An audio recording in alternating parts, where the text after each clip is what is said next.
والله يدعو إلى دار السلام ويهدي من يشاء إلى صراط مستقيم. Islam is for every race. Welcome to this week's edition of the Beauties of Islam. I'm your host, Yusuf Estes, and for the next few minutes we're going to be talking about one of the many beauties of Islam.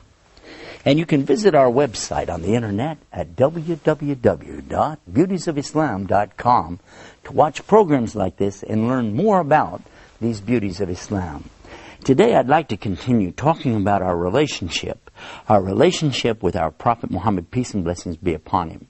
In previous episodes we've talked already about the other prophets such as Noah and David and Suleiman, Abram and Moses, and also Jesus Christ, peace be upon them.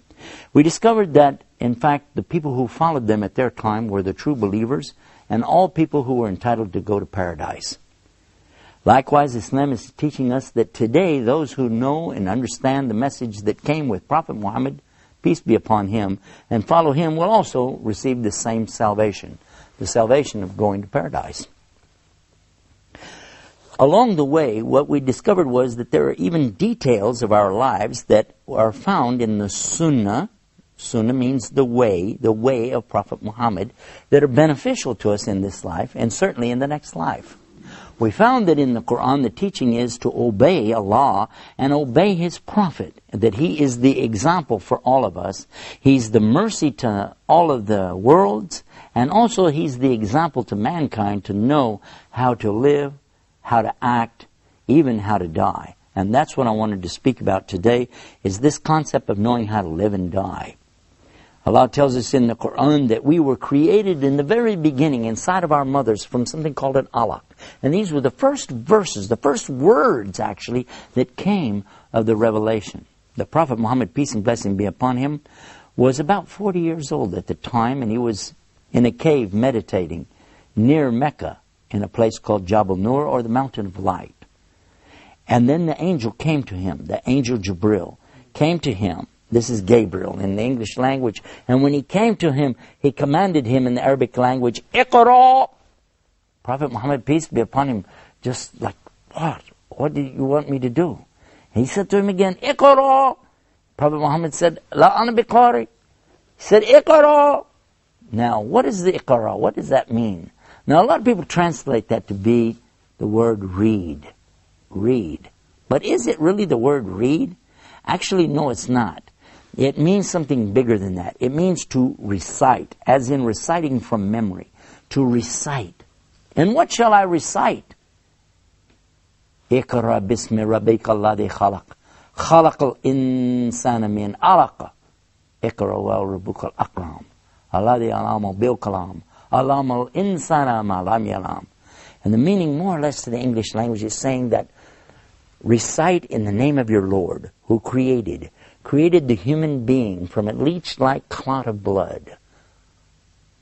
And that's exactly what we find today is the beginning of a human being. He starts out like this little teeny clot of blood shaped like a leech inside of his mother, inside the raham of his mother, the place of mercy. Recite in your Lord is so generous, who taught man how to use the pen, taught the human beings what they didn't know. And who is this? This is the Lord of the worlds who is speaking to us via this conductor, which happens to be the angel Gabriel, Jibril. Now, when Prophet Muhammad, peace be upon him, comes, he has the revelation and the people are listening to what he's saying, but at the same time, his life itself is an example for us. Consider this. Here are some of the things that he lived. He could preach if he wanted to, but how about live it? So many times we hear people talk the talk, but we don't get to see them actually walk the walk. We hear preachers, for instance, today telling us about not having sex until marriage, and then we find out some of these preachers themselves are doing these things. Now, what kind of an example does that set for our youth? Certainly not anything I'm impressed with. You either. We hear people speaking about a lot of things, but they don't live up to it. The Prophet Muhammad, peace be upon him, on the other hand, I want you to listen to this. He never ever even had a date with a girl, much less even kiss any girl, until he got married at the age of 25 years old. He himself was a virgin, and he married a lady who had been a widow. Her name was Khadija radiallahu anha. That means, may Allah accept from her. She was the first to believe in him as a prophet, and she was the first to support him in his efforts as a prophet.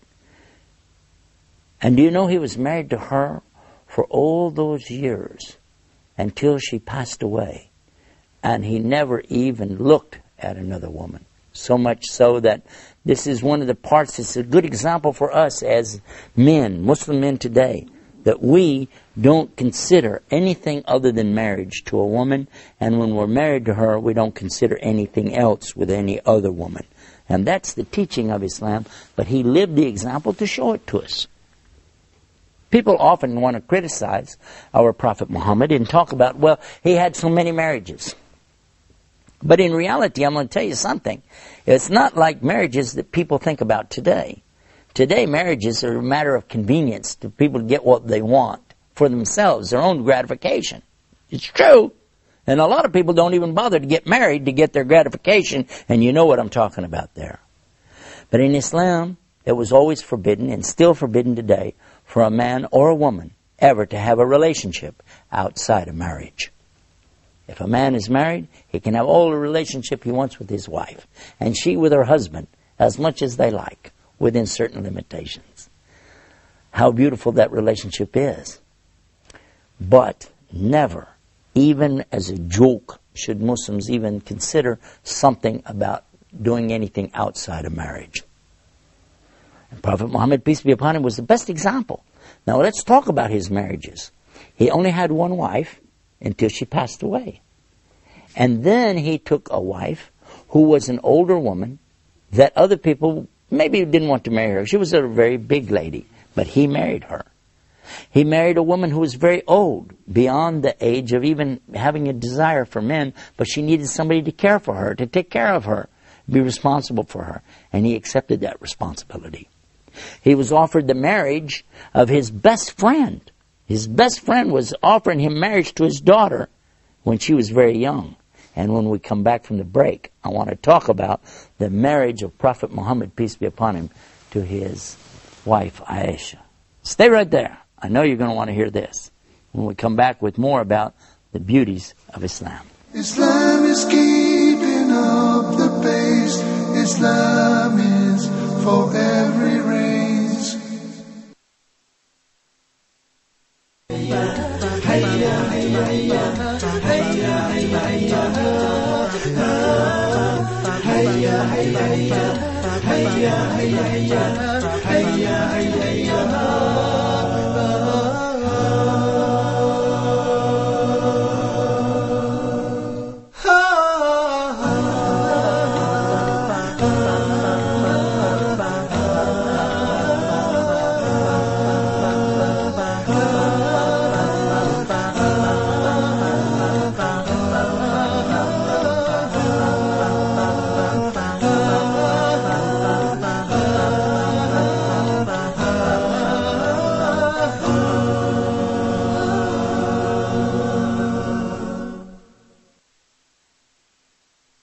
Islam is keeping up the pace.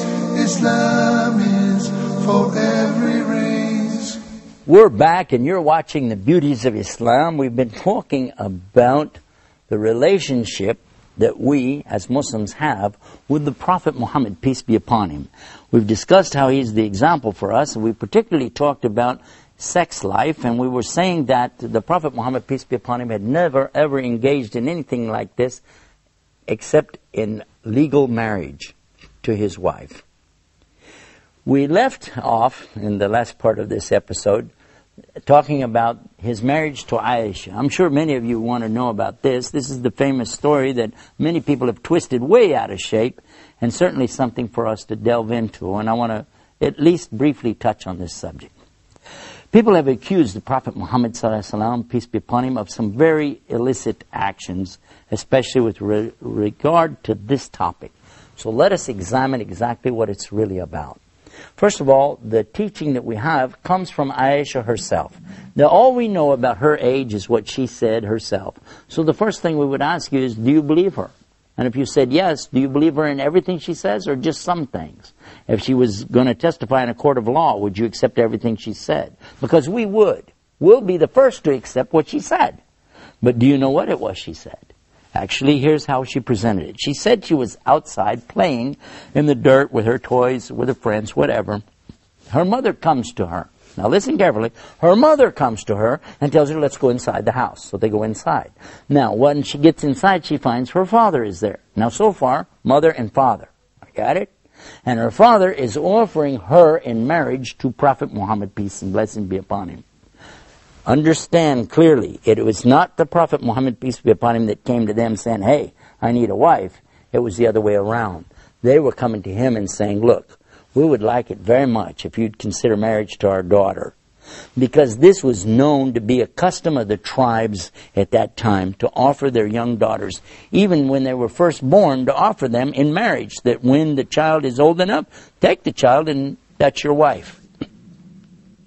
But what we found in Islam is something amazing. In chapter 4, verse 19 of the Quran, Allah clearly says, O you who believe, you do not inherit women against their will.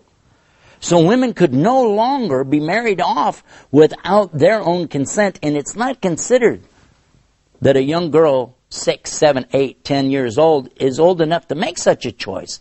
Not until she reaches the age of puberty and she has the full mental capacity and maturity to make that decision. That's what we learned from this example. Because guess what? In the rest of the story, she said she went back outside to play. Now, how could anybody get anything out of that except the clear message that they didn't get married at that time? Because she did go back out to play. Now, there's another hadith or story that comes, then she again tells us she was older. This is another example of not understanding correctly, and many people don't. Maybe some Muslims don't either. But it's clear this was another occasion because she's older now. And now her mother again comes to her, takes her inside, and her father is again offering her in marriage to Prophet Muhammad, peace be upon him. And guess what? At this time she was old enough, mature enough, and old enough to have children, and she made the decision herself to accept that her father was offering her in marriage, and she said yes, she would like to be married to Prophet Muhammad, peace be upon him. If I stop there, that's sufficient for you and I to realize that this is not a story of something bad. It's a story of something good. Because look at this.